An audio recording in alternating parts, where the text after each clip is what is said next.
వరి రైతులకు వేయలేదు, దుర్గోలకు అసలే వేయలేదు.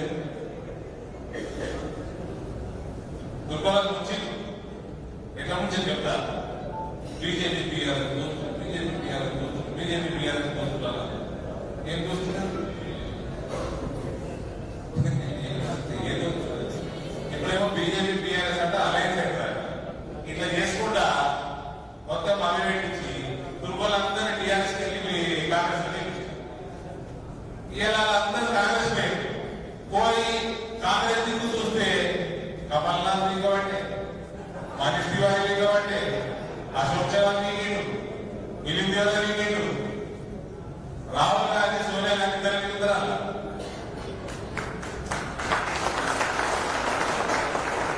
అరే ఇదేంద్రా భయ్, ఆ కేసీఆర్ అన్న బీజేపీలో కొట్టాడు కదా. ఇదైతే మొత్తం హోల్సేల్ ఎక్కుతున్నది. ఓ ముఖ్యమంత్రి లేదు, మాజీ మన కేంద్ర మంత్రి లేడు, ఉన్నోళ్ళందరూ మీద పట్టి దుర్గోల్ బాబు పరేషాన్ అయ్యారు. ఏ పార్టీకి పోతుంది? ఇలా పోయినసారి 43 సీట్లు వచ్చినాయి ఏది లోక్సభలో, ఈసారి 23 కూడా వచ్చినట్టు. ఇక మన నాయకులు, మన పెద్ద నాయకులు ఆ ఒక్క సీటు విడిచిపెట్టారు. కాంగ్రెస్ ఒక్క సీటు విడిచిపెట్టారు. పెద్దలా ఈ మిగిలిన వాళ్ళే కాంగ్రెస్ లా మీకు జవాన్ అశోక్ చవాన్ వాయ్, మిలింద్ దేవరా వాయ్, కమల్నాథ్ వాయ్, కోన్ బच गया भाई साहब? పాపం దుర్గోలందరూ పక్కన ఇలా చక్కెరలో పడి మంచిగా ఏదో మేము చేసిన పొరపాటు బాకీ ఎంత పెరిగిందో మా దగ్గర ఎంత పెరిగిందో వేరే జాగ్రత్త పెరగకపోతే మీ అదృష్టం మీద బాగుంది. గవర్నమెంట్ దక్షిణలు వాటర్ మీదనే ఉన్నారు, గట్టి కూడా గవర్నమెంట్ ఏం లేదు. ఈ పార్టీ చరిత్ర ఏంటంటే మళ్ళా ప్రతిసారి ముగ్గురు ముఖ్యమంత్రులు అవుతారు. ఇప్పుడు ఈ 3-4 ఎమ్మెల్యేలతో ఇప్పుడు గవర్నమెంట్ మంచిగా మర్యాదగా పనిచేస్తుంది.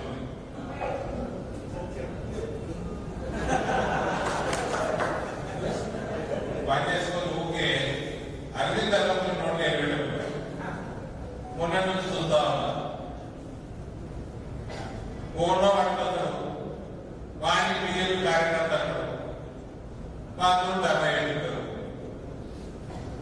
ఆ ఊళ్ళో తెలియదా? ఆ ఊళ్ళో తెలియదా? ఊళ్ళో ఎక్కడ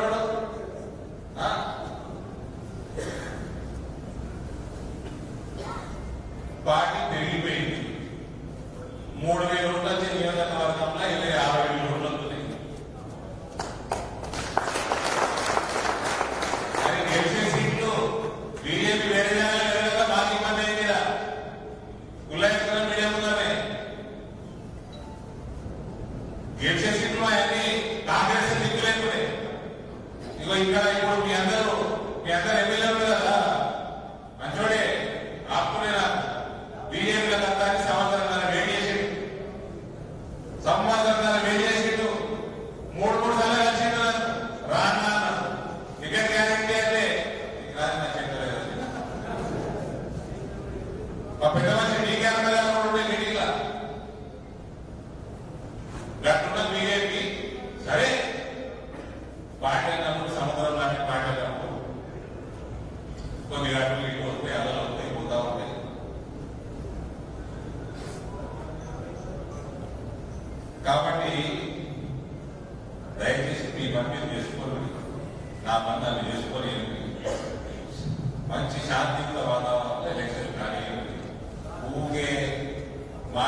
కేసీఆర్ పనులు అయినా లేవో పనులు పెట్టి కానీ టైం పాస్ అవుతాం.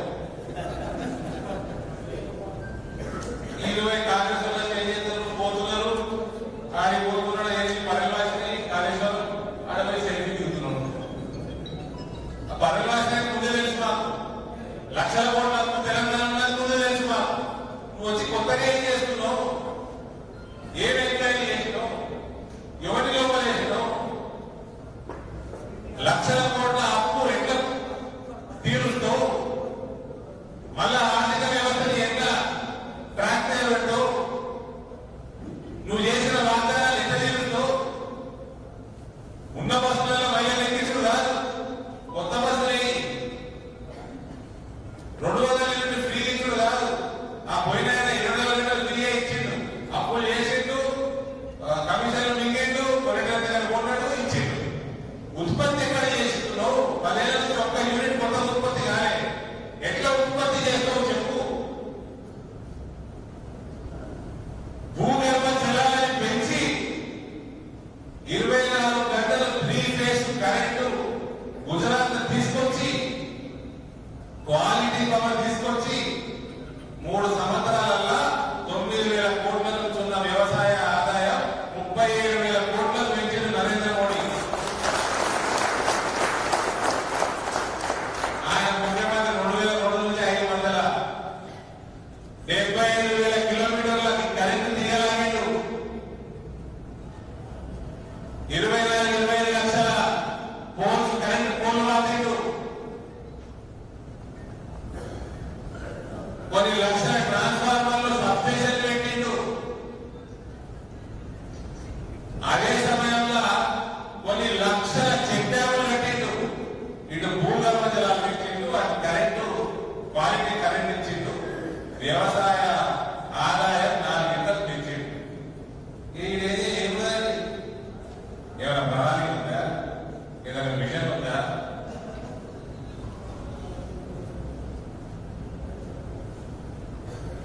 ఇరవై స్థానం నుండి గుజరాత్ బాలికల విద్యల పర్సంటేజ్ గా 3వ స్థానానికి తీసుకొచ్చిండు 3 సంవత్సరాల నరేంద్ర మోడీ.